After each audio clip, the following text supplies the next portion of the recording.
Say ah. Well, you've definitely passed that round. What does it mean to be British? Eating curry and chips? Being involved in a knife crime? Owning a Sainsbury's Armstrong and Sturdy bag? For some reason, some people want to be part of this incredible culture. How do they join? The British Citizenship Test. 24 questions about British culture and history, only needing 18 correct to pass. I've lived here for almost 20 years, and failed miserably. The only reason I got any questions right was because of horrible histories. I reckon most Brits would fail. If your primary school history lessons were anything like mine, you drew pictures of hieroglyphics, covered the Tudors in unnecessary depth, and didn't learn the first thing about either World War because all your teachers kept getting pregnant and leaving. Even ignoring the history segment, there's another reason most Brits would fail. 84% of the UK is English. When we say Britain, we mean England. Even on the off chance that we actually know an answer to a question about Scotland, Wales or Northern Ireland, we're too proud to acknowledge the countries exist, so we get it wrong on purpose. This got me thinking, what if we shook this test up a bit? Knowing the date of the Great Fire of London or where Charles Dickens was born isn't going to get you very far. Let's test whether people would survive in modern day Britain.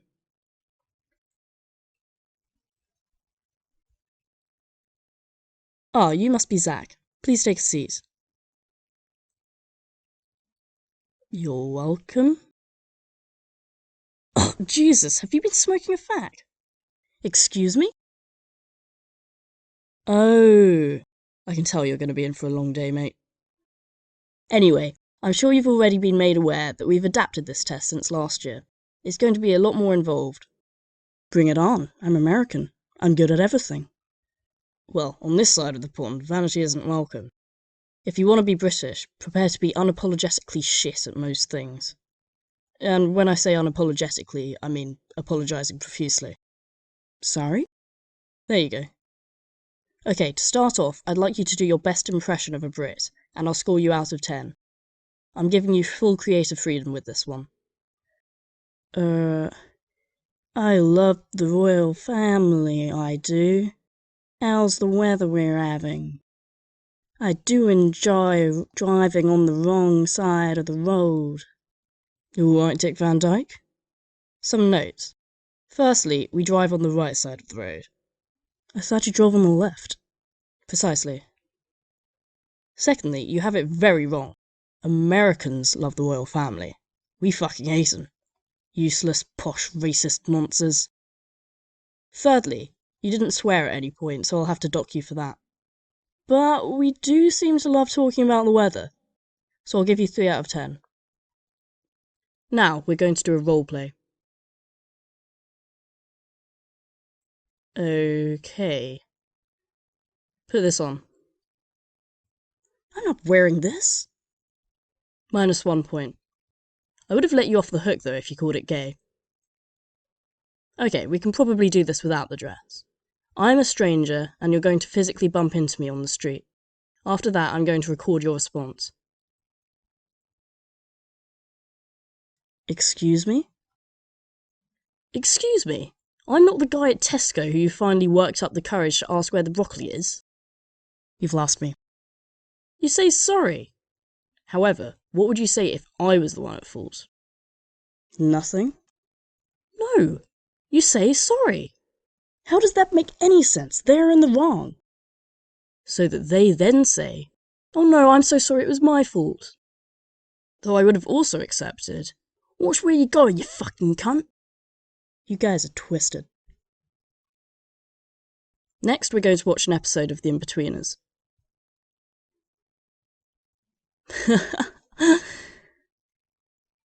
Well, you clearly didn't understand any of that. Lucky that wasn't part of the test. What? Why did we watch it? 'Cause it's incredible. And I needed a break. Legally, the government insisted that at least one question remains from the original test. Which Paralympic athlete has won gold medals for swimming at the 2008, 2012 and 2016 Paralympic Games? Oh, I like this one. Ooh, I'm sorry. I would have accepted, who the fuck watches the Paralympics? Or, if you're over 50, something more offensive. That's horrible! It was a joke, mate. A British person would at the very least be able to recognise that. I'll give you a hint. If you want a bonus point right now, tell a joke about disability, gays, wanking, abortion, or rape. Bonus points if you can work Savile into it somehow. Savile was a bit gay by wanking off little boys, but his favourite pastime was raping disabled girls, 'cause they die within 9 months, so wouldn't need an abortion. I said a joke, not a true story. Okay, you'll be glad to hear this is the final round. Everything before was just filler. That was all for nothing? You should be thankful. You did horrendously. Now you can redeem yourself.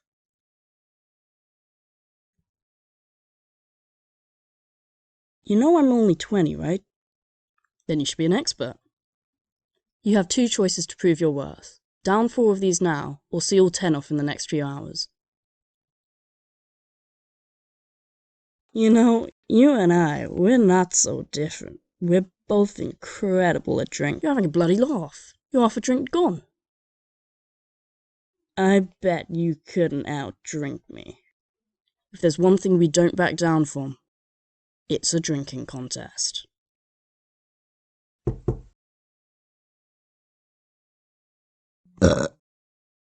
Well, I got through them. Guess I'm a British citizen now. Hey, I had 8 and you had 2. All I see is 10 glasses that needed to be emptied, now empty. Shit. Can't say 14-year-old Fran will be happy with me for saying this, but if you enjoyed this, remember to like, and if you enjoy ballsy humour, taking the piss out of things, or even just watching someone's life fall apart, don't forget to subscribe.